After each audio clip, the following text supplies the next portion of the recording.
Disiarkan langsung dari Kementerian Kesehatan Republik Indonesia, Radio Kesehatan untuk Indonesia yang lebih sehat. Selamat pagi Sobat Sehat semuanya dimanapun kamu berada, baik yang menyaksikan melalui live Instagram Kementerian Kesehatan RI, maupun yang mendengarkan melalui aplikasi siaran Radio Kesehatan dan juga pada website kami di radiokesehatan.kemkes.go.id. Sobat Sehat, mungkin beberapa dari kita pernah merasa berada di titik terendah dalam hidup, di mana merasa semuanya itu melelahkan, berat, sepi, sendirian, dan tidak ada jalan keluar selain kematian. Stop di sana, karena sebenarnya kamu tidak pernah sendirian dan ada jalan keluar lainnya kok. Begitu pada talk show Keluarga Sehat spesial hari ini ya, kita memperingati Hari Pencegahan Bunuh Diri Sedunia. Kita akan membahas topik menarik, kamu tidak sendiri, jangan bunuh diri. Dan akan dijelaskan secara langsung oleh Dr. Willy Steven, spesialis kedokteran jiwa dari Rumah Sakit Soeharto Herjat. Selamat pagi Dr. Willy.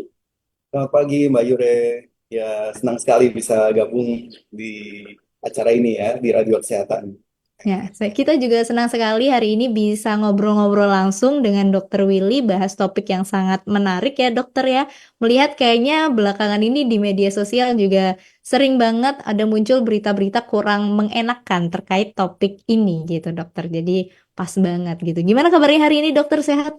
Sehat, semoga Mbak Yure juga sehat selalu ya Mbak. Memang hari ini istimewa nih ya, karena kita di hari ini memperingati Pencegahan Bunuh Diri Sedunia ya Mbak ya. Tanggal 10 September 2024 ini. Ya. Nah, iya betul banget. Tepat hari ini banget nih Sobat Sehat ya. Jadi pas banget momennya. Jadi mau ingetin dulu nih bagi Sobat Sehat yang mungkin punya pertanyaan sekitar topik kita di pagi hari ini, boleh banget langsung tulis aja di kolom komentar ya, atau SMS WA langsung di nomor 082136362018. Dan semoga Sobat Sehat hari ini sehat ya, baik secara fisiknya maupun mentalnya gitu. Dan dokter, hari ini kan spesial ya, Hari Peringatan Pencegahan Bunuh Diri Sedunia. Tapi mungkin boleh diceritakan sedikit dok, makna di balik adanya Hari Pencegahan Bunuh Diri Sedunia ini sebenarnya apa sih dok? Iya, jadi memang bunuh diri itu sesuatu yang ini ya menimbulkan dampaknya cukup besar ya, baik dari sisi orangnya sendiri, lingkungan, kemudian juga komunitas dan dampak-dampak yang lain, dampak ekonomi, dampak finansial, dari keluarga tersebut, baik dari orang yang bunuh diri maupun orang yang ditinggalkan ya. Dan eh, hal ini sebenarnya bisa dicegah, bisa dikenali seperti itu, bisa dimitigasi sebelumnya, sehingga memang eh, tujuan dibuatnya diperingati Hari Pencegahan Bunuh Diri Sedunia ini sejak tahun 2023 itu untuk membangkitkan awareness bahwa burdennya ini cukup besar ya, bahwa di data saja eh, banyak gitu kejadian-kejadian bunuh diri ya, sekitar lebih dari 700.000 orang ya orang di seluruh dunia mengalami bunuh diri dan seperti itu. Dan karena beban yang besar dan sesuatu yang bisa dicegah seperti itu, yang membuat peringatan ini dilakukan setiap tahunnya seperti itu, melalui Hari Pencegahan Bunuh Diri Sedunia. Jadi itu maknanya untuk Hmm. meningkatkan awareness, juga membangkitkan kesadaran juga dari pihak-pihak yang terkait, karena masalah ini juga multi profesi, multi eh, menyangkut kebijakan seperti itu dan banyak hal. Saya Wah, oke Sobat Sehat. Jadi itulah kenapa adanya Hari Pencegahan Bunuh Diri Sedunia ini. Karena kayaknya sudah mulai meresahkan juga ya dokter ya angkanya. iya. Itu Sobat Sehat. Kemudian dokter, ya silakan dok, tadi ada mau ditambahkan? Kadang-kadang kita berpikir bahwa bunuh diri mah di negara-negara maju aja kayaknya ya, di Jepang mungkin yang terkenal, di Korea seperti itu, atau di negara-negara yang maju. Tetapi ternyata kebanyakan angka bunuh diri justru di negara-negara maju dan berkembang, datanya dari WHO. Dan Asia Tenggara itu termasuk yang angka bunuh dirinya itu tinggi. Dan kita itu ada di Asia Tenggara seperti itu. Dan tadi juga Mbak Yure bilang sedang happening seperti itu. Memang ini juga perlu apa ya, perlu ditingkatkan juga nih apabila ada eh, masyarakat yang mengalami ide-ide atau menemukan temannya yang mengalami itu, bagaimana apa yang harus dilakukan gitu, mengingat angkanya tinggi dan Mm-mm. bukan hanya angkanya tinggi, populasi yang mengalami itu juga populasi-populasi yang produktif, usia-usia dewasa muda yang seperti itu, dan itu populasi yang produktif banget secara ekonomi, secara secara fungsi kerja seperti itu ya. Jadinya itu yang membuat kita awareness-nya harus ditingkatkan untuk hal-hal seperti itu ya, Nah untuk itu pencegahan sobat bunuh sehat. diri.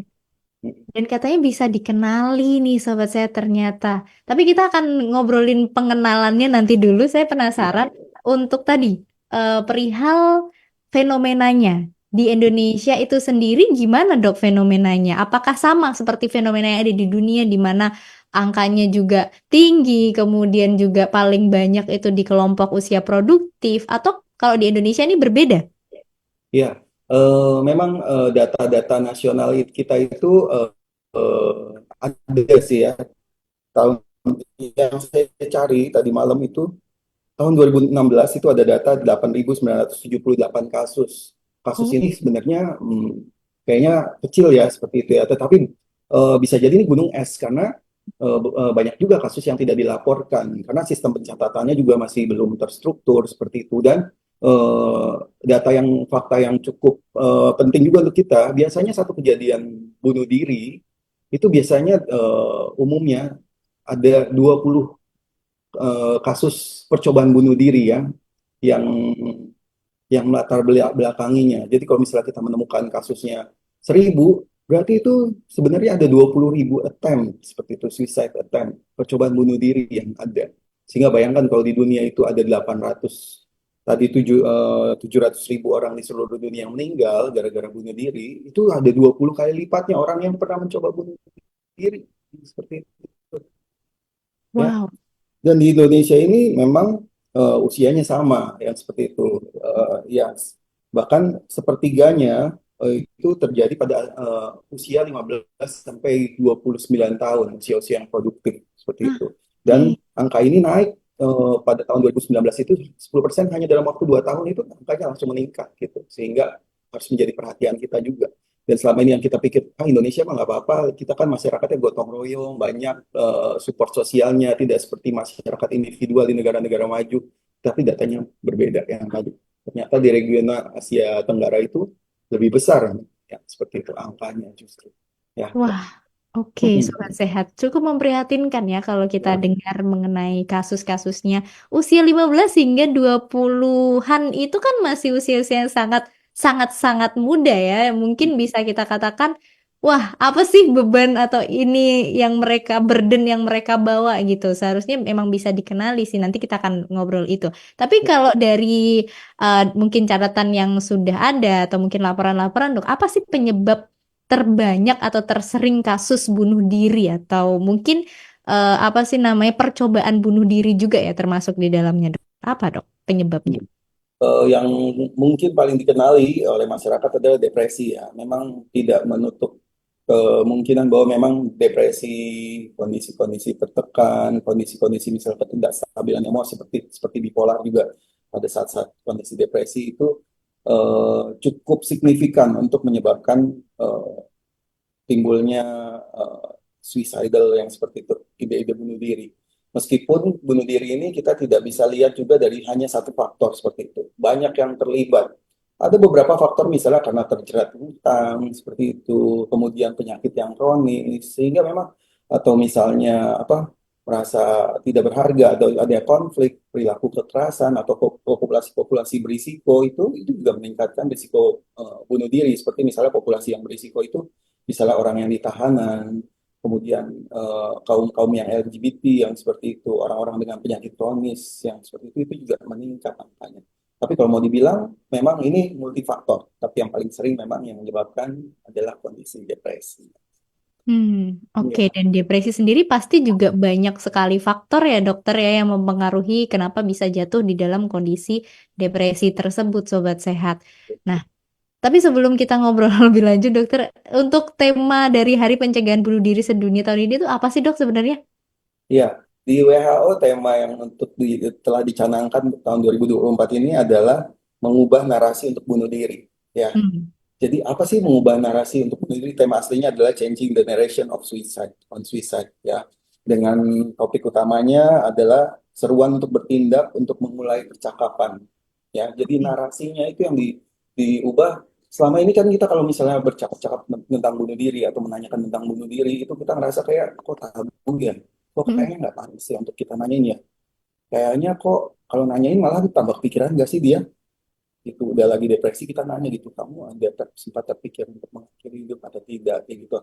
Nah, tema tahun ini adalah mengubah narasinya dengan membuka percakapan seperti itu ya.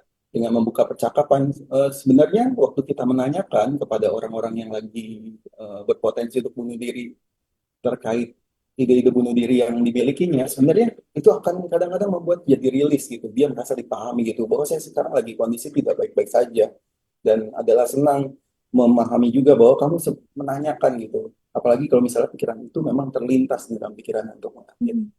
Ya, dan perubahan narasi juga terkait suicide ini terkait keterbukaan ya. Dengan adanya keterbukaan ini orang jadi nggak jadi kayak sembunyi-sembunyi, nggak kayak hal yang tabu dan membuat hal-hal yang seperti bunuh diri, gangguan mental seperti itu tidak menjadi kayak stigma, sesuatu yang tabu, tidak tidak usah dibicarakan. Ya, yang justru eh, itu sebenarnya hal yang penting karena dengan kita mengenali, kita jadi tahu apa yang di dalam pikiran seseorang, itu kita membuat orang tersebut jadi lebih bisa tertolong lebih awal. Kita juga bisa mengerti kebutuhannya, bisa mencoba mencarikan mendampinginya seperti itu. Dan ini juga dengan tema yang lebih besar lagi yang diharapkan adalah dengan tidak adanya stigma, kita juga membuka supaya narasi ini bisa menjadikan orang pihak-pihak yang terlibat mulai dari pemerintah seperti itu menjadi aware terhadap pencegahan bunuh diri. Ya, jadi Hmm. temanya tadi tentang mengubah narasi untuk bunuh diri. Wah, temanya dalam juga ya dokter ya, Iya, dan sangat filosofis gitu. Tapi betul karena dan sesuai juga sama tema topik kita hari ini ya dokter ya. Berarti membuka ruang diskusi biar orang-orang yang mungkin punya pemikiran bunuh diri itu nggak sendiri, betul. diajak ngobrol kayak gitu, sobat sehat semuanya. Nanti kita akan bahas tuh cara mungkin pendekatan dan sebagainya, langkah-langkah untuk menemani mereka yang mungkin butuh direngkuh gitu ya. Tapi sebelumnya mungkin untuk ke orangnya dulu dokter yang mungkin punya pemikiran bunuh diri. Saya penasaran sebenarnya bagaimana sih dok proses keinginan bunuh diri itu muncul dari segi psikologis itu sebenarnya ada tahapannya nggak sih dok? Atau itu adalah pemikiran yang muncul tiba-tiba aja gitu? Mm-mm. Jadi memang tadi kita harus kenali dulu dari penyebabnya ya, yang Mm. penyebabnya tadi berbagai faktor tersebut. Kita harus kenali juga ada faktor yang mempredisposisi seperti itu, pas faktor-faktor yang menjadi apa ya pemicu untuk kondisi-kondisi untuk suicide-nya tersebut. Misalnya ada beberapa kondisi pemicu itu misalnya yang tadi gangguan gangguan mental seperti itu ya, misalnya orang-orang dengan depresi, orang-orang dengan bipolar, orang-orang dengan gangguan kepribadian tertentu yang seperti itu. Terus juga faktor fisik juga terlibat, orang-orang yang memang mengalami sakit fisik berat seperti itu, merasa tidak ada harapan, ya seperti itu tuh juga bisa menjadi penyebab untuk orang tersebut mengalami suatu kondisi yang menjadi menjadi masalah ya, multifaktor seperti itu, dari biososial, ekonomi, individu yang seperti itu. Hanya eh, apakah setiap orang yang memiliki ide-ide suicide itu akan menunaikan atau melakukan itu juga tidak sepenuhnya seperti itu, karena ada beberapa faktor-faktor juga yang protektif ya, yang membuat orang-orang tadi itu hmm, eh, apa sih terlindungi gitu ya, beberapa faktor protektifnya misalnya connectedness. Jadi pada saat orang tersebut terpikir karena dia masih terhubung gitu, saya menjadi bagian dari keluarga, saya memiliki anak-anak, saya itu bagian dari teman, ada sekelompok orang yang bisa saya hubungi eh, untuk saya mintai pertolongan kalau saya nggak nyaman seperti itu bisa menjadi suatu hal yang baik ya. Jadi faktor protektif connectedness, kemudian ada beberapa value-value juga yang membuat seseorang itu begitu ide-idenya terlintas nggak langsung melakukan misalnya agama seperti itu, meski terus kemudian juga kepercayaan yang bisa jadi faktor protektif yang seperti itu ya. Meskipun itu juga yang perlu diwaspadai ya untuk kita kenali ya, karena kadang-kadang faktor tersebut yang bisa membuat kita jadi defensif juga. Gara-gara kurang agama, kamu tinggal ibadah aja, tinggal sholat aja yang kayak gitu. Jangan kayak orang kurang iman, misalnya seperti itu tuh Aduh. perlu dihindari narasi-narasi seperti itu. Walaupun backgroundnya kita sebenarnya mau nolong ya. Beberapa hal yang lain, ketahanan, kemudian gaya hidup yang sehat itu juga menjadi faktor protektif. Sehingga tadi seperti pertanyaannya dari Mbak Yura, apakah ada tahapan-tahapannya? Iya, dimulai dari misalnya faktor risiko itu berkembang, dan kadang-kadang faktor risiko itu bisa dimungkinkan untuk menjadi tindakan bunuh diri. Kadang-kadang muncul ide-ide impulsif seperti itu, ya. Sehingga penting tuh supaya impulsif ini tidak muncul, kita bisa membuat serangkaian usaha untuk membuat impulsivitasnya berkurang, karena impulsivitas itu kadang-kadang apa sih lawannya adalah waktu, sehingga memang itu penting tuh kalau Hmm. misalnya untuk apa, kita menemukan teman kita yang kayaknya ada ide-ide suicide, dengan membatasi, mempersulit akses untuk mendapatkan eh, media untuk dia bunuh diri, itu kadang-kadang membuat membuat impulsivitasnya jadi sedikit lebih berkurang seperti itu ya. Kadang-kadang, aduh saya mau melakukan itu, tetapi karena ya saya kalau mau beli misalnya eh, apa racun serangga itu saya harus keluar dan tidak ada, saya harus menghubungi ini karena dikunci ternyata sama mama, atau saya harus kemana-mana dulu, membuat kadang-kadang impulsivitas itu jadi hilang dibanding kalau misalnya pas lagi ada ide-ide seperti itu disertai tindakan yang impulsif, semua peralatannya ada gitu, ada benda tajam atau ada barang-barang itu sehingga penting tuh kalau misalnya kita menemukan itu rekan kita yang ada ide suicide-nya, untuk bisa membatasi akses-akses terhadap barang-barang yang bisa berpotensi untuk membahayakan diri. Itu Mbak Yura. Ya. Oke, berarti semua itu juga all about time ya. Jadi Iya, impulsif. kadang-kadang Benar-benar. kita perlu menunda itu, membuat dia lagi jadi lebih slow down, sehingga kadang-kadang dengan impulsivitas lewat dia jadi bisa sedikit berpikir lebih jernih, menimbang-nimbang tentang dampak yang dilakukannya, lebih bisa mengontrol emosinya, emosinya dia lebih stabil lagi, sehingga pengambilan keputusannya jadi lebih rasional lagi. Ya, itu Hmm. kadang-kadang kuncinya, salah satu untuk mendampingi dan melakukan pencegahan. Oke, tetap peran dari orang sekitar juga sangat penting nih Sobat Sehat ya untuk pencegahan tersebut nih. Tapi sebelum ke sana dokter saya penasaran satu hal. Apakah self harm itu juga termasuk percobaan bunuh diri, Dok? Iya, seperti itu. Ya, walaupun bisa dibedakan sih ya sebenarnya. Kadang-kadang ada beberapa yang self harm itu tidak intended untuk suicide sebenarnya.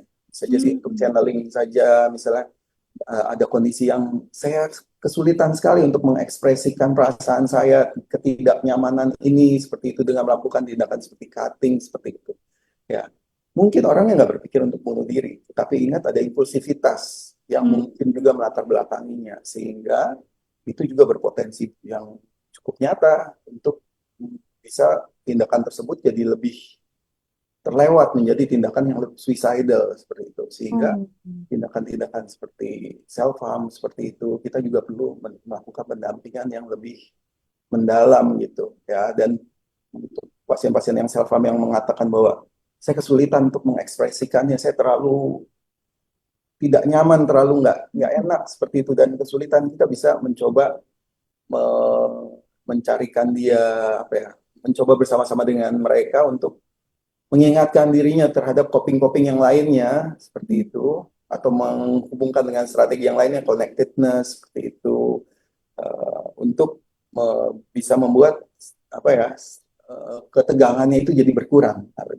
Ya, Oke, itu sobat saya ternyata self harm juga termasuk upaya percobaan bunuh diri nih. Jadi mungkin nih potensinya. kalau punya temen ataupun siapapun itulah yang suka melakukan tindakan-tindakan self harm, mungkin bisa tadi ditolong ya, seperti yang Dokter Willy sampaikan. Nah, kembali ke tadi dokter, di mana impulsivitas itu akan berkurang ketika tidak ada media-media yang bisa dia gunakan untuk menunaikan lah percobaan atau keinginan dia untuk bunuh diri. Tapi kan orang-orang di sekitarnya ini kadang eh, gimana cara mengenalinya gitu dokter? Ini orang ada kemungkinan untuk menyakiti dirinya atau ada keinginan untuk percobaan bunuh diri nih. Makanya saya sembunyiin-sembunyiin lah yang bahan-bahan ataupun apapun itu media-media yang bisa mencelakai dirinya. Tapi kan nggak semua orang bisa tahu itu, Dok. Mungkin bisa dikasih gambaran. Apa sih tanda-tanda orang-orang yang punya keinginan bunuh diri, Dok? Ya, jadi ada beberapa bisa jadi mulai dengan dia mengekspresikan pikirannya seperti itu. Bisa jadi sederhana, bukan saya mau mati seperti itu. Bisa jadi dengan misalnya merasa, oh hidup gini-gini aja ya, gitu. Oh bosan seperti itu. Saya itu berguna nggak sih? Saya itu ngerepotin aja nggak sih untuk ini? Kok saya kayaknya merasa dunia ini kayaknya akan lebih baik ya kalau tanpa saya ya. Saya ini mungkin jadi masalah untuk keluarga untuk apa? Untuk hal-hal yang seperti itu, mungkin sebelum kita mengkat dengan bilang, udah kamu ibadah aja yang seperti itu, atau sudah itu namanya masalah dalam hidup, nggak apa-apa, itu biasa terjadi, seperti itu. Mungkin untuk orang-orang yang sudah memberikan penanda seperti itu melalui percakapannya, kita bisa eksplorasi lebih lanjut, gitu, lebih dalam. Apa yang membuat kamu mikir kayak gitu sih? Kenapa sih mikirnya kayak gitu? Ada apa? Coba ceritain lebih dalam masalah apa yang didapat, yang sedang dialami, apa yang membuat sudut pandangmu jadi seperti itu. Ya, saya kok nggak memiliki alasan untuk hidup lagi ya. Itu beberapa tuh. Jadi kita sebelum kita angkat, kadang-kadang kita yang perlu kita lakukan elaborasi lebih dalam, mendengarkan dengan lebih empati seperti itu. Karena bisa jadi memang masalah yang dialami itu ya saat ini berat ya, dan bisa jadi kalau misalnya ada pilihan yang lain dia juga nggak terpikir untuk mau melakukan ini, tetapi karena dia ini adalah salah satu sinyal gitu, saya mau minta tolong seperti itu. Mudah-mudahan kita yang merespon itu juga bisa lebih lebih apa ya, lebih lebih teliti dan lebih berempati dan menanggapinya. Kadang-kadang dia juga mulai berbicara tentang misalnya kesendiriannya, mulai perilaku menarik diri. Oh biasanya dia rame ya, tapi dia udah mulai menarik diri, mulai diem, biasanya gabung, gaul seperti itu. Tetapi sekarang beberapa hari ini nggak mau, lebih lebih mau berdiam. Itu sebenarnya beberapa sinyal juga yang membuat kita mungkin di satu sisi kita mau kasih ruang untuk dia, tetapi kadang-kadang kita juga perlu untuk mencoba aware gitu terhadap perubahannya, dan kadang-kadang mereka juga senang juga karena ada yang peduli, ya, ada yang ada yang tahu gitu bahwa dia tidak baik-baik saja. Jadi yang tadi bicara tentang sendiriannya, penarikan diri, mulai mengisolasi sosial, kemudian dan beberapa kondisi seperti misalnya dia baru kena sakit berat yang kayaknya bakalan panjang deh, bakalan ngabisin uang banyak seperti itu. Misalnya dia kena kanker atau stroke seperti itu yang dia biasanya aktif seperti itu. Sekarang menjadi orang yang disable secara fisik, memerlukan bantuan, kita juga bisa selain apa address tentang keluhan-keluhan fisiknya, gimana kamu udah bisa jalan atau enggak, kita juga bisa mulai mengadres gitu. Kamu gimana nih kondisi ini kesehariannya, perasaanmu gimana? Masih bisa tidur nggak? Itu penanda juga tuh. Tidur, makan itu penanda. Sehingga kalau misalnya untuk melihat orang itu lagi sejahtera mentalnya, kadang-kadang kita juga bisa menanyakan, oh tadi malam masih bisa tidur nggak? Makannya gimana? Nafsu makan bisa dilihat dari berat badan. Kita bisa melihat gitu. Kok turunnya drastis ya, jadi lebih kurus ya, seperti itu beberapa waktu ini. Kita juga bisa menanya lebih dalam itu penanda-penandanya.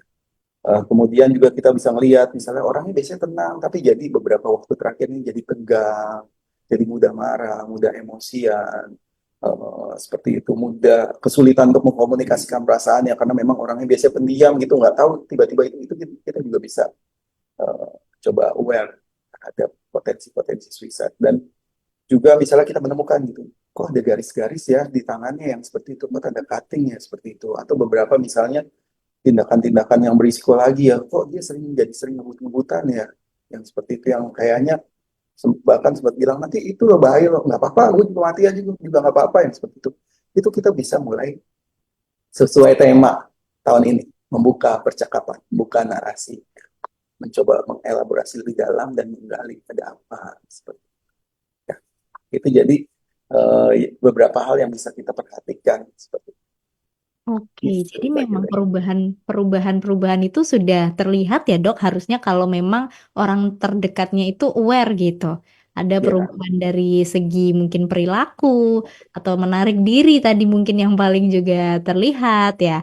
Jadi sobat sehat mungkin bisa mengenali apabila ada tanda-tanda tersebut di orang-orang terdekat sobat sehat. Mungkin saja perlu diajak untuk ngobrol lebih dalam. Tapi memang orang Indonesia kadang kan juga apa ya dokter ya. Kalau misalkan nih ada temennya tiba-tiba menarik diri, ya udahlah kita kasih ruang dulu aja gitu. Tadi seperti yang dokter Willy sampaikan gitu. Jadi kadang kelewatannya atau kecolongannya di situ. Jadi mungkin nanti bisa ada tips-tips yang bisa disampaikan ya dok ya berkaitan dengan pencegahan bunuh diri ini apabila memang terjadi ada di orang-orang sekitar kita gitu. Apalagi kan tadi dok, orang-orang yang punya kecenderungan ingin bunuh diri itu biasanya menarik diri, mengisolasi diri dari lingkungannya, yang mana kita mau mendekati pun juga takutnya apa ya, nanti dia nggak nyaman atau gimana gitu. Jadi langkah-langkah untuk kita bisa menolong mereka tuh gimana dokter? Iya, jadi awareness ini sebelum saya menjawab pertanyaan Mbak Yuda ya, Mhm. awareness ini ditujukan bukan hanya untuk kita yang mau mendampingi, tapi bisa jadi untuk orang-orang yang punya ide-ide tersebut juga, Mhm. seperti itu. Jadi memang sih kadang-kadang apa ya, kita kesulitan, kadang-kadang waktu juga mungkin membuat orang jadi apa ya kurang mengenali gitu bahwa teman saya nggak baik-baik aja seperti itu. Saya juga nggak aware kalau kemarin itu kamu lagi marah atau lagi Mhm. putus asa atau terpengaruh gara-gara itu, sehingga dengan meningkat mengkomunikasikan, menarasikan kebutuhan-kebutuhannya untuk bisa dimengerti, dipahami, mencari bantuan yang sesuai, menemukan coping mekanisme yang sesuai. Misalnya saya memang lebih suka cerita ke orang dan saya perlu untuk orang lain seperti itu, ya silakan dimanfaatkan. Itu juga kalau misalnya kita mau ngomong sama orang lain, bisa jadi orang lainnya belum siap seperti itu. Tapi bisa jadi dengan semua pihak itu terlibat, aware, bisa jadi mudah-mudahan nggak ada yang miss seperti itu ya. Kemudian menjawab lagi, apa sih yang harus dilakukan ya kalau misalnya ternyata orangnya sudah datang nih ke kita seperti itu dan kita sebagai sobatnya atau kenalannya dan tiba-tiba dia menyampaikan ide-ide, saya beneran nih saya mau mati nih seperti itu. Yang dilakukan pertama memang coba elaborasi lebih dalam, ya, dengarkan. Kalau misalnya dia nggak membicarakan, misalnya mulai dari kita melihat yang tadi udah berubah perilakunya, kok jadi menarik diri, kita bisa memulai dengan menanyakan kondisi kesehatan fisiknya, masuk lagi ke kondisi kesehatan mentalnya, gimana kamu eh, apa lagi baik-baik aja nggak sih perasaannya beberapa waktu ini, atau mulai nanya gitu, kok urusan makannya gimana berapa waktu ini. Eh, Tidur gimana, masih enak nggak tidurnya, yang seperti itu ada masalah nggak untuk tidur makan, apalagi dilihat dengan performa kerjanya, misalnya itu rekan kerja kita. Mulai dengan pertanyaan-pertanyaan seputar kesehatan mental ya, kemudian bisa jadi kita masuk ke di dalam mengenai ide-ide suicide-nya apabila memang ada pintu masuk ke arah situ ya. Dan apabila kita ragu gitu, nanti kalau kita nanya, apa kita malahan membangkitkan pikiran-pikirannya untuk suicide, seperti yang tadi dibilang, enggak seperti itu. Bahkan untuk beberapa orang yang memang ada ide-ide suicide tadi, kadang-kadang merasa seperti dipahami, merasa juga ketegangannya jadi berkurang gitu, bahwa hmm, saya jadi bisa ceritain gitu, bahwa dari kemarin memang saya terpikir nih untuk bunuh diri dan ada orang yang nanya dan saya bisa sharing gitu, untuk bisa melepaskan. Ya. Kemudian jadi alokasikan cukup waktu untuk bicara, untuk bisa bersikap terbuka pada dia, ya. Dan tipsnya pada saat kita membuka pembicaraan dengan mereka, bersikap terbuka, empati, ya. Kemudian kadang-kadang karena kita punya value tersendiri, boleh dimasukkan, tetapi dikit dulu, dengerin dulu, karena bisa jadi value-nya berbeda, Mhm. seperti itu, ya. Dan kalau misalnya kita rasa memang value-nya sesuai, silahkan kita sampaikan seperti itu, ya. Kemudian yang kita bisa sampaikan lagi adalah misalnya apa? Kita kalau misalnya pasiennya bilang, iya saya punya ide-ide suicide seperti itu, kita bisa tanyakan bertahap itu, seberapa dalam itu munculnya. Ya, apa memang baru ide-ide selintas atau jangan-jangan udah lengkap semua alat-alatnya. Yang seperti itu tinggal eksekusinya saja dilakukan gitu, ya. Karena tahapannya berbeda-beda. Kalau misalnya sampai dia bilang iya, udah ada semua barang-barangnya, saya kadang-kadang udah nggak nyaman juga, bahkan sudah terlintas seperti itu. Kalau jawabannya iya, lakukan pendampingan konektif, libatkan pihak-pihak yang ada, misalnya dengan si izin pasien akan lebih baik, ini untuk keamanan kamu, saya kasih tahu mama kamu ya, seperti itu. atau kamu perlu bantuan yang lain nggak? Tapi saya merasa bahwa akan lebih baik kalau orang-orang yang terdekat dengan kamu tahu kayak gituan. Kalau misalnya orangnya bilang jangan deh, jangan ibu saya atau jangan keluarga saya lagi berkonflik dengan mereka, kita bisa tawarkan connectedness yang lain dari itu. Atau misalnya siapa teman sekamar yang di depan kos kamu, atau misalnya saya, atau misalnya yang lain seperti itu kita bisa tawarkan ya. Dan bahkan kalau misalnya kita merasa bahwa ini idenya sudah masif yang seperti itu, kita bisa tawarkan untuk ke profesional.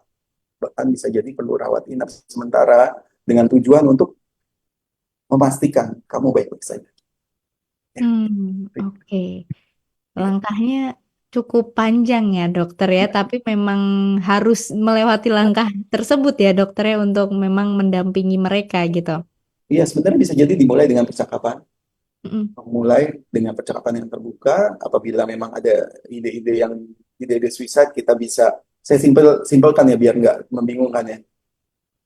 Bicara terbuka seperti itu, kemudian bisa jadi kalau misalnya ada tema-tema seperti itu kita dalami lebih dalam seberapa ide-ide suicide itu cukup nyata atau tidak seperti itu. Apabila nyata, kita bisa lakukan tindakan yang lebih agresif, termasuk mungkin merawat inap ya.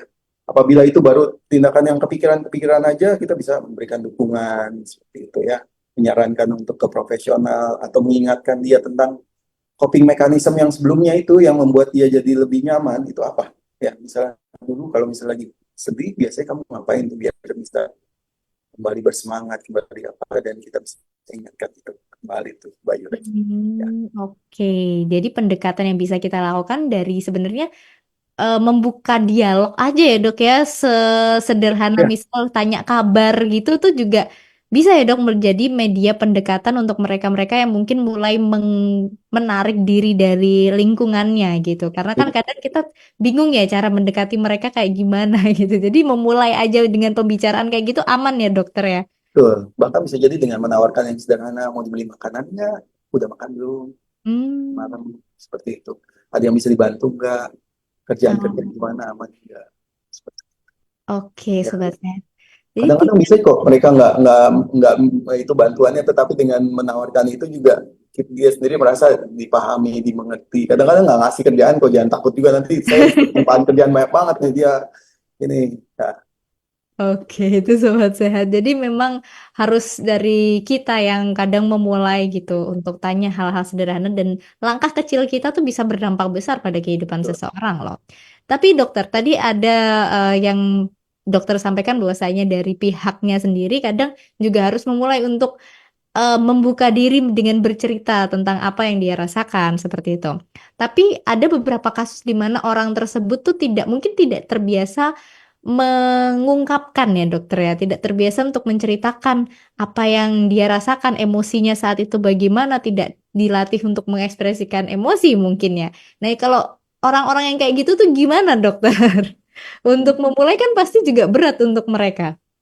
Ya, eh, untuk yang mau terbiasa memulai saja untuk bilang saya mau bunuh diri itu sebenarnya Hmm. adalah sesuatu yang kayaknya di budaya kita itu tabu ya seperti itu. Iya.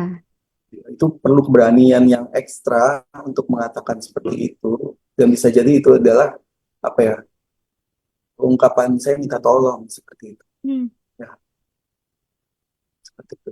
Dan memang akan lebih terkendala lagi untuk beberapa orang yang lebih tertutup seperti itu, yang mungkin bisa jadi memang populasi-populasi tertentu aksesnya tidak banyak seperti ya Hmm. untuk mendapatkan pertolongan, eh, ya, sehingga memang ini multisektor sih untuk bisa bisa menanganinya. Cuma balik lagi ke orang tersebut sih ya, bagaimana untuk mengenalinya ya. Iya sih, itu jadi PR tersendiri itu ya, apabila orangnya memang tipe yang tertutup seperti itu. Sehingga memang untuk balik lagi sih ya, karena mungkin saya sebagai psikiater, kenapa dokter nggak melakukan penjangkauan langsung? Banyak sekali memang bisa jadi awareness-nya dimulai dari keluarga, rekan kerja, seperti itu yang melihat tadi perubahan-perubahan tadi. Dan mulai membuka komunikasi, membuka relasi dengan mereka. Ya, dan apabila memang terdapat penarikan diri yang lebih ekstrim lagi seperti itu, mungkin ya bisa menggunakan apa ya, layanan konsultasi-konsultasi yang ada, atau misalnya menyarankan dia untuk konsultasi kalau kita melihat dia lagi nggak baik-baik aja seperti itu, Hmm. atau kita melihat juga kondisi fisiknya mendukung nih, iya kayaknya dia nggak tidur ya tadi malam ya, Hmm. di kantor ngantuk terus seperti itu, kayaknya lagi emosi yang seperti itu, kayaknya lagi berat badannya kok turun terus kayak gitu, kok kayak nggak ngerawat diri apa bau ya seperti itu, kayaknya mungkin dia lagi nggak baik-baik aja seperti itu. Jadi Hmm. kita mulai meng, apa meningkatkan awareness dia bahwa kamu nggak sendirian, dengan kita mencoba mendampingi, kita mencoba berkontribusi, mungkin bisa jadi kontribusi kita nggak merubah 100%, tetapi kalau semua pihak itu memberikan kontribusinya masing-masing, termasuk orangnya, kemudian kita rekannya, mungkin juga dengan kita rekannya kita memberikan informasi ke bos kita, atau kita kasih tahu ke orang tuanya, mudah-mudahan dengan kontribusi-kontribusi yang tadi membuat masalah ini jadi lebih bisa di manage seperti itu ya, melakukan peran kita masing-masing. Oke, jadi lebih gimana lingkungan sekitarnya tuh bisa mengenali tanda-tanda tersebut. Jadi yang approach duluan adalah kita nih yang mungkin masih baik-baik saja, kemudian dirangkul, diajak untuk membenahi satu persatu ya mungkin masalahnya mungkin ke tenaga kesehatan atau bagaimana gitu sobat sehat. Karena Dan baik tadi. lagi sih ya, ke orang yang mengalami juga kita perlu mengenali ya strategi kita gitu. Memang coping saya memang misalnya diem, nggak biasa untuk ngobrol, nggak biasa untuk bercerita. Mungkin kita perlu juga mengenali apakah coping tersebut efektif untuk kesejahteraan mental kita seperti itu. Kalau misalnya kita melihat juga, tapi saya jadi stres ya kayak gini ya, terus saya ngerasa kok hidup hampa jadi kosong gitu. Saya ngerasa tidak dimengerti. Saya maunya A, orang-orang merasa saya maunya B seperti itu. Saya kadang-kadang bisa jadi coping tersebut untuk orang-orang tersebut bisa mulai diubah pendekatan kita untuk mengelola masalahnya jadi lebih proaktif, lebih bisa lebih aktif mencari bantuan. Ya. Meskipun balik lagi sih ya, beberapa kondisi seperti depresi energinya memang terbatas sih Mbak Yura. Jadinya memang ini kayak saling kait mengkait sehingga penanganannya perlu banyak faktor. Sehingga memang yang tadi misalnya pasien depresi apa yang dilakukan? Si obat antidepresinya seperti itu, lakukan konsultasi psikoterapi seperti itu untuk membaik. Itu apakah cukup memberikan kontribusi? Tinggal kontribusi yang lainnya seperti itu, orangnya lebih aktif mencari pertolongan untuk meningkatkan kemampuan dia untuk mencari bantuan, membuat lebih nyaman, itu kontribusi lagi. Kemudian kontribusi lagi dari teman-temannya yang suportif seperti itu, lebih mengenali apabila dia kelihatan gak enak, itu juga kontribusi. Lingkungan yang aman gitu, BPJS tersedia seperti itu, fasilitas kesehatan yang ada, kebijakan pemerintah yang mendukung, itu juga kontribusi yang ini memang awareness yang perlu yang usahanya memang lagi ditingkatkan melalui Hari Pencegahan Bunuh Diri sedunia. Jadi holistik ya dokter ya kalau Ya, kita sebutkan dari berbagai lini itu juga membantu gitu untuk mencegah kasus-kasus bunuh diri yang mungkin tadi kata dokter Willy sampaikan mungkin peristiwanya ibarat gunung es nih ternyata banyak sekali yang tidak ketahuan gitu.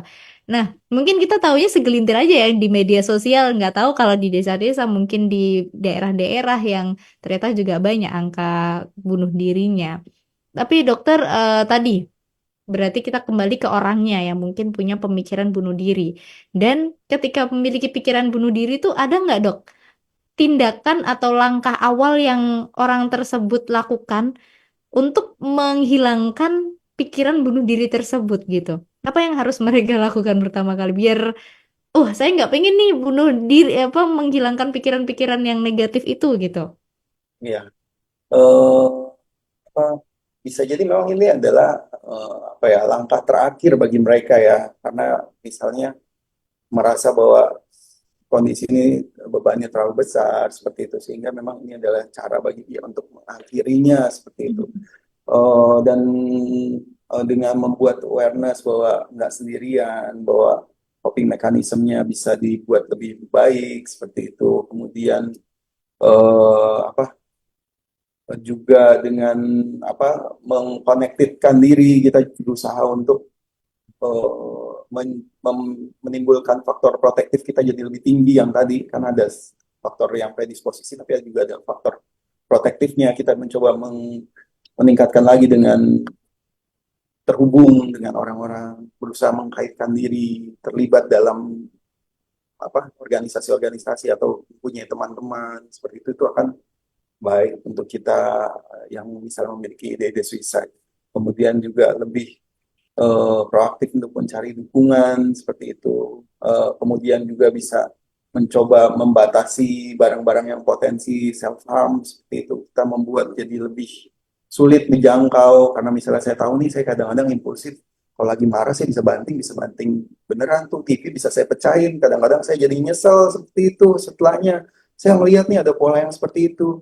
Nah, untuk orang-orang yang seperti itu kita bisa membuat mereka aware bahwa ada pola seperti itu tuh dan apabila memang wujudnya adalah self harm, itu kita bisa mengenali bahwa itu self harmnya bisa sampai impulsif yang sampai potensi membahayakan beneran loh yang seperti itu sehingga impulsif itu yang tadi perlu dicegah dengan dibatasi gitu, dibuat lebih sulit dengan kamu simpen kalau kayak gitu kamu simpen obat-obat yang itunya minta mama aja yang nyimpenin seperti itu.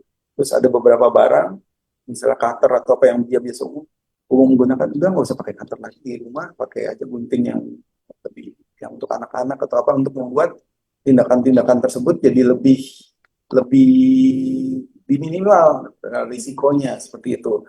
Kemudian yang tadi beberapa faktor protektif menerapkan gaya hidup sehat, komunikasi seperti itu ya. Kemudian kalau misalnya memang pasien yang memerlukan medikasi, pengobatan, menjalankan medikasinya, psikoterapi yang lain-lain, diharapkan bisa membuat jadi Hmm, lebih baik keluaran seperti oke. itu. Ya, Itu ya, untuk orangnya yang mungkin sudah punya kecenderungan untuk memiliki pemikiran-pemikiran bunuh diri, mungkin tuh hal-hal yang harus Sobat Sehat lakukan ya, dan juga untuk menyingkirkan hal-hal yang negatif tadi, mungkin bisa dilakukan tips-tips yang sudah disampaikan oleh Dokter Willy. Kemudian tadi membahas hal-hal medis ya, yang mungkin bisa ditempuh untuk menghilangkan pemikiran bunuh diri tersebut atau mungkin menyembuhkan gangguan mentalnya gitu mungkin ya dokter ya. Apa sih dok secara medis sendiri ada terapi nggak sih yang akan diberikan pada orang yang memiliki pemikiran bunuh diri? Apa ya. saja? Jadi pertama diidentifikasi dulu penyebabnya apa. Paling umum yang tadi dijelaskan depresi, bisa juga bipolar, bisa juga gangguan-gangguan yang lain, misalnya masalah-masalah penggunaan zat, atau misalnya pasien-pasien yang memang ada beberapa gara-gara halusinasi gitu, suara-suaranya menyuruh-nyuruh dia seperti itu. Jadi tata laksananya menyesuaikan dengan kondisi gangguannya apa. Seperti itu. Misalnya depresi, kita berikan antidepresan, seperti itu. Kalau untuk orang yang bipolar, kita berikan mood stabilizer untuk orang-orang yang memang masalahnya gara-gara penggunaan kecanduan obat yang membuat dia kayak frustasi gitu kok kayaknya saya bikin masalah terus nih di keluarga nih yang seperti itu saya nggak bisa berhenti dari kecanduan saya mungkin bisa melakukan rehabilitasi nafsanya seperti itu ya kemudian juga medikasi-medikasi yang lainnya itu menyesuaikan dan untuk beberapa pasien selain obat-obatan juga memerlukan layanan seperti psikoterapi yang bisa dilakukan dari psikiater maupun psikolog seperti itu karena ada beberapa yang permasalahannya terkait kepribadian seperti itu terkait masalah-masalah yang terjadi di sehari-hari seperti itu pemecahan masalah yang seperti itu yang kurang efektif seperti itu kita bisa dengan psikoterapi itu mengenali polanya kemudian membantu kliennya untuk menjadi lebih adaptif lebih baik dalam pengambilan keputusannya ya meskipun terapi itu selain dilakukan oleh profesional kadang-kadang kita juga sebagai masyarakat bisa melakukan pendekatan-pendekatan juga yang sifatnya terapeutik juga seperti itu kayak misalnya nemenin teman saya curhat seperti itu sebenarnya kadang-kadang ya memberikan dampak terapeutik juga ya. Oke. Berarti memang beragam untuk terapinya bergantung dengan penyebabnya juga ya dokter ya. Oke. Nah, satu pertanyaan lagi dokter terkait untuk terapi ini. Apakah terapi yang diberikan pada orang yang punya hanya pemikiran bunuh diri dan orang yang mungkin sudah melakukan tindakan percobaan bunuh diri tapi gagal itu terapinya sama, dokter? Untuk orang-orang yang melakukan tindakan bunuh diri seperti itu, biasanya kita akan perlu menilai lagi kondisi saat ini bagaimana. Apakah ide-ide tersebut sudah mereda ataupun ide-ide tersebut masih aktif dan masih masif. Misalnya Dia dirawat ternyata di rumah sakit. Di rumah sakit juga dia masih terpikir yang seperti itu, bahkan menolak makan, nggak mau ngapa-ngapain, kemudian bisa membentur-benturkan kepalanya, yang memang potensi masih self harm atau tindakan suicidalnya masih tinggi seperti itu. Obat-obatan kadang-kadang perlu waktu untuk aktif bekerja terhadap orang tersebut, meskipun ada beberapa obat-obat injeksi yang lebih cepat, obat-obat suntikan seperti itu. Tindakan-tindakan lainnya bisa dilakukan, misalnya seperti ECT, terapi kejut listrik di kepala, itu juga bisa dilakukan untuk orang-orang yang memang ide-ide suicide-nya masif seperti itu, untuk membuat jadi lebih stabil orangnya dalam waktu yang relatif disingkat. Kemudian tindakan seperti TMS, transcranial magnetic stimulation, kemudian ada juga misalnya terapi-terapi yang lain seperti terapi esketamin yang ada di Rumah Sakit Suharto Herjan ini juga bisa dilakukan sebagai tindakan lanjut yang dari sisi medis untuk membantu orang tersebut jadi lebih lebih Stabil. tertolong dengan lebih cepat, ya lebih stabil seperti itu. Ya, Oke, itu sobat sehat ya. Kita dapat informasi baru nih di pagi hari ini ya. Ternyata ada metode-metode seperti itu. Kemudian pertanyaan ini sebenarnya juga ada lanjutannya, tapi dari sobat sehat, dokter, dari Kak Christine satu. Siang dok, izin bertanya, kalau orang pernah melakukan percobaan bunuh diri, apakah ada kemungkinan bunuh diri lagi? Berarti tadi ya dok, ada. ada, karena memang itu jadi faktor risiko sebenarnya.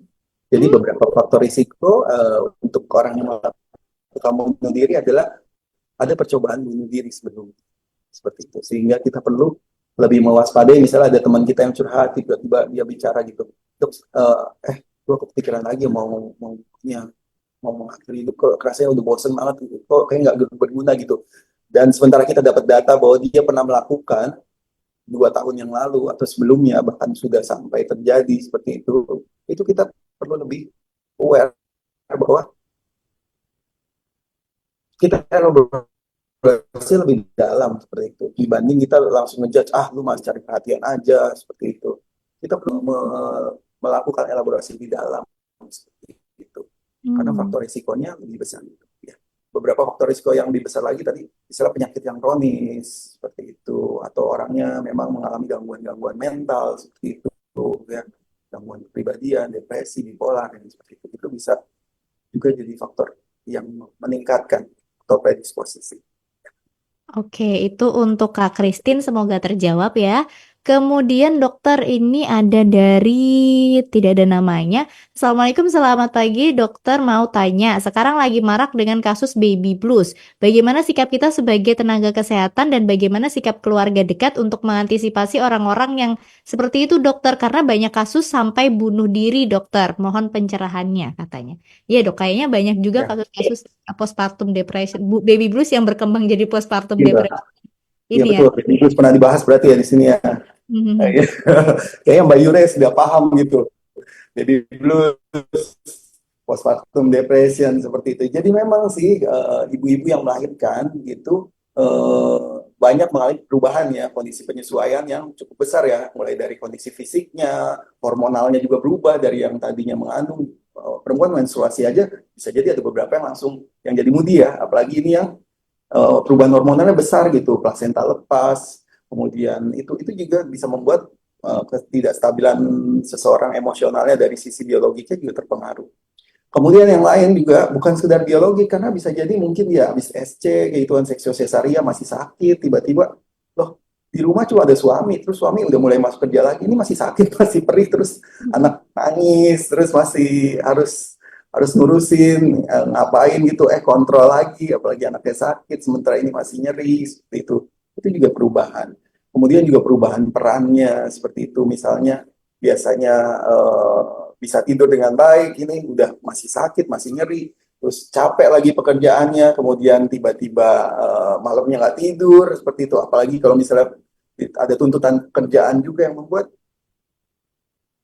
bapak-bapak tolong dipahami atau pelapor rawat Betul, betul. dipahami ibu ini, dan ibu juga perlu yang tadi ya, apa, lebih asertif gitu, misalnya aduh aku capek nih seperti itu, bisa nggak misalnya dibantu gitu, atau kamu jangan ikutan tidur kalau malam, kamu seolah-olah tidak terjadi sesuatu gitu. Ini ada anak kecil satu, apalagi untuk ibu-ibu yang baru pertama kali ya melahirkannya, yang mungkin kondisi penyesuaian, dikirain enak punya anak, tahunya ternyata seperti ini ya. Emang nikmat sih, tetap ada penikmatannya, tetapi ternyata capek juga ya.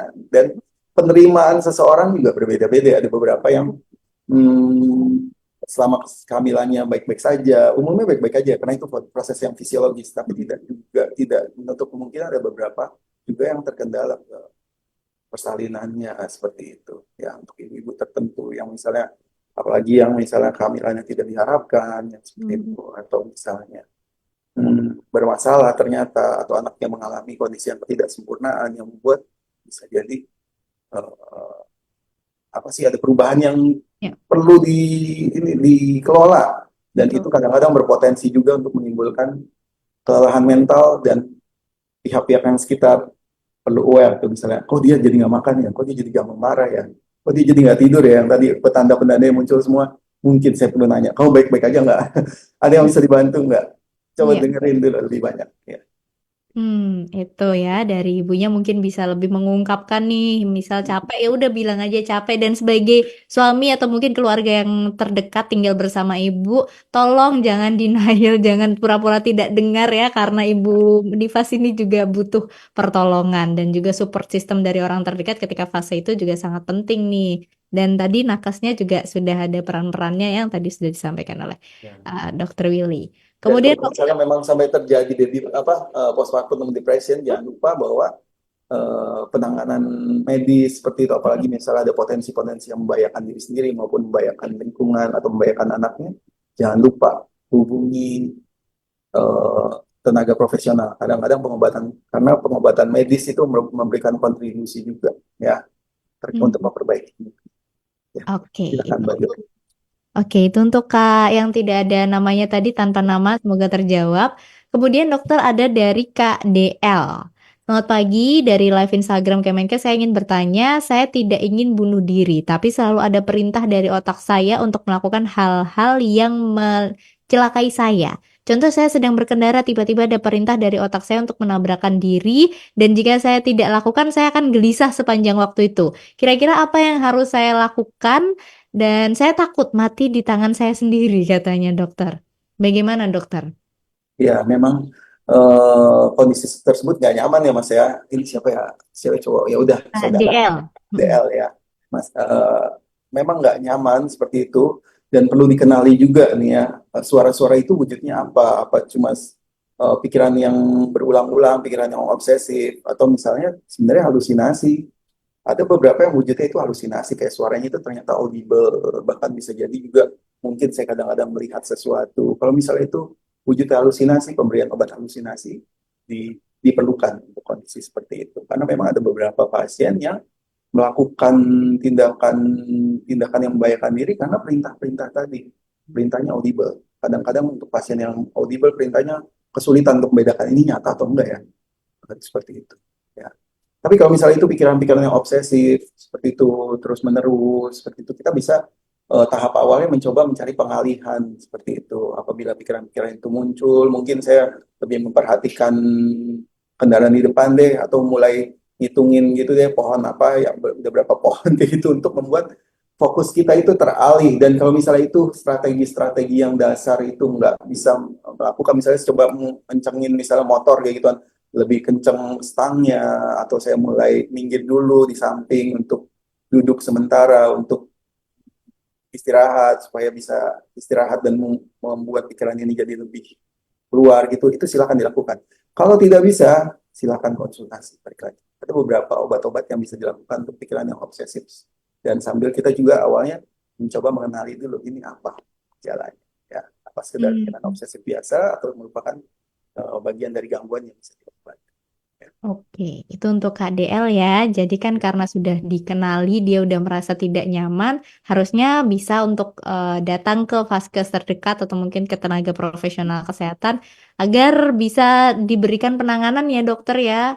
Dan juga takutnya ketidaknyamanan itu akan mengganggu keseharian juga, nantinya nggak enak juga, nggak nyaman juga. Makanya langkah lebih baiknya diperiksakan. Nah, kemudian dokter berikutnya dari Kak Tri Kusumawardani. Dokter, apakah orang yang mencoba bunuh diri untuk mengancam orang lain, apakah termasuk orang yang perlu dicurigai memiliki sakit mental, dokter katanya?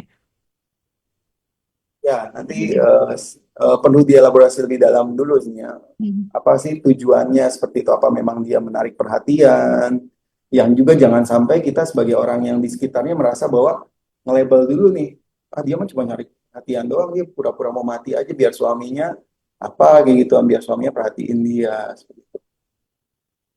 Dengan membuka narasi, dengan membuka percakapan seperti itu, kita bisa mengenali dulu sih pola-pola apa saja yang ada, strategi kok. Termasuk misalnya kalau misalnya dia memang itu tindakan manipulatif yang dia lakukan untuk menarik perhatian, kita bisa coba kenali gitu dan mencoba juga untuk apa mengenali dampaknya kalau misalnya itu terjadi. Apalagi memang kalau dia intensinya benar-benar mau mati yang seperti itu, kita perlu mengenali bahwa itu bukan sesuatu tindakan yang apa yang baik itu, yang adaptif, yang seperti itu. Dan bisa dicari misalnya kenapa nggak ngomong langsung aja sih seperti itu, atau gunakan cara yang lain. Biasanya sih kalau saya sama misalnya suami saya lihat lagi ada masalah, mungkin kamu bisa pakai cara ini nih, bisa kayak gini, seperti itu. Solusi, menawarkan solusi, mencari sudut pandang baru, atau mengenalkan sebelum-sebelumnya kalau kamu lagi ada masalah seperti itu, supaya ada nggak sih pernah tahun-tahun sebelumnya gitu, misalnya suami kamu jadi lebih mengenal caranya gimana, mungkin pakai strategi yang sama, atau mengenali strategi-strategi orang lain, seperti itu. Misalnya ya, seperti itu. Ya. Sebelum kita melabel dia sebagai gangguan mental. Kalaupun sampai benar ada kecurigaan, akan lebih baik untuk kita menyarankan dia sih, apalagi kalau kita memang pihak yang dekat gitu, misalnya saya suaminya dia, seperti saya suami orang tersebut. Tapi kalau misalnya orang lain, kayaknya agak sedikit kurang pas ya kalau misalnya kita label apa yang kalau kamu gangguan deh, seperti itu ya. Ya, keluar dari Oke. Nah, itu ya untuk Kak Tri Kusuma Wardani. Jadi jangan judgmental itu penting ya. Tuh, Iya. dan kemudian nanti diarahkan untuk mendapatkan pertolongan. Pertanyaan terakhir dokter sebelum nanti mungkin ada pesan sehat dan harapan ya dari Kak Lia Jun nih terkait konsultasi. Kita kan tadi ngobrolin untuk ayo cari tenaga profesional gitu. Sebenarnya konsul jiwa ini apakah bisa pakai BPJS dok? Oh, konsul jiwa bisa pakai BPJS, bisa sekali. Oh Saya soalnya bisa. praktek. Seperti itu. Jadi bisa memang tersedia di layanan-layanan biasa di RSUD seperti itu, di rumah sakit jiwa, bahkan beberapa di puskesmas ada program jiwanya seperti itu ya. Jadinya konsultasi ini bisa dilakukan dengan BPJS sehingga proaktif seperti itu. Tapi repot ya dok ya. Iya memang sih seperti itu. Tapi kalau nggak repot gimana? Mungkin yang dengan pembiayaan pribadi, pertimbangan untung ruginya. Gunakan yang paling nyaman, yang kira-kira paling bisa membantu. Yang misalnya, tapi dok dia nggak punya BPJS, nggak punya apa, gunakan strategi yang ada dulu, seperti itu, maksimalkan. Memang sih kalau misalnya kondisinya berat, seperti itu akan lebih baik untuk orang tersebut sampai ke profesional. Tetapi dukungan-dukungan yang ada seperti itu bisa coba kita berikan untuk membuat dia jadi lebih nyaman, seperti itu. Ada beberapa misalnya juga yang bisa diakses, yang diakses itu misalnya komunitas minat yang seperti itu, misalnya orang-orang yang Oh. LSM seperti itu, atau grup-grup misalnya di Facebook atau di apa yang memang apa kelompok dukungan swadaya seperti itu bisa kita coba cari untuk bisa mendapatkan pendampingan, karena kadang-kadang yang didapatkan oleh orang yang memang sudah pernah melewati bunuh diri dan tertolong, itu kadang-kadang untuk beberapa orang bisa jadi Lebih relate ya dok. saya mau ya saya mau menolong orang yang sama pada Hmm. saat saya waktu dulu terpuruk dan saya merasakan ada di posisi dia. Saya ngerasa lebih pas gitu, pendekatannya akan lebih lebih masuk seperti itu, dan Mm-mm. kelompok-kelompok self help group kayak gitu ada juga seperti yang bisa, dan bisa coba diakses selain layanan profesional yang ada. Oke, itu untuk Kak Lia Jun ya. Semoga terjawab dan untuk Sobat Sehat bisa diakses pakai BPJS. Tapi misal kurang nyaman silahkan cari pertolongan sesuai yang Sobat Sehat paling nyaman lah gitu. Oke dokter, nggak terasa kita udah ngobrol 1 jam lebih. Emang kalau ngobrolin kesehatan mental tuh selalu seru dan juga banyak yang kita dapatkan. Dan ini masih banyak pertanyaan, tapi mohon maaf kita nggak bisa jawab satu persatu karena waktu kita terbatas.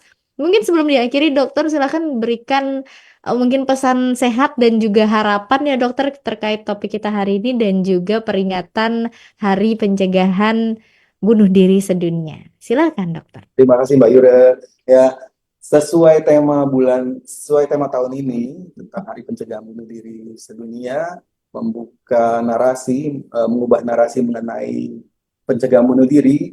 Mari kita bersama-sama lebih lebih aware, lebih bisa mengkomunikasikan terkait bunuh diri untuk mengubah stigma, untuk menghilangkan stigma dan mengubah pendekatan kita seperti itu yang selama ini nggak pantas. Misalnya saya sebagai orang yang mau suicide juga, saya kayaknya nggak pada tempatnya deh ngomongin ini, nambah-nambah beban orang, apalagi saya ngerasa saya udah jadi beban seperti itu. Silakan narasikan karena bisa jadi orang yang lain juga sebenarnya terbuka, hanya kita, orang yang lain juga bisa jadi nggak aware seperti itu ya. Bantuan itu ada, kita tidak sendiri, harapannya seperti itu. Mudah-mudahan dengan keterbatasan yang ada dari sistem yang ada saat ini, kita sama-sama yang tadi masing-masing berkontribusi, dan silakan akses untuk profesional apabila kondisinya tidak selesai sampai di situ. Ya, Itu, sobat sehat ya. Kamu tidak sendiri sesuai topik kita ya, hari ini juga ya.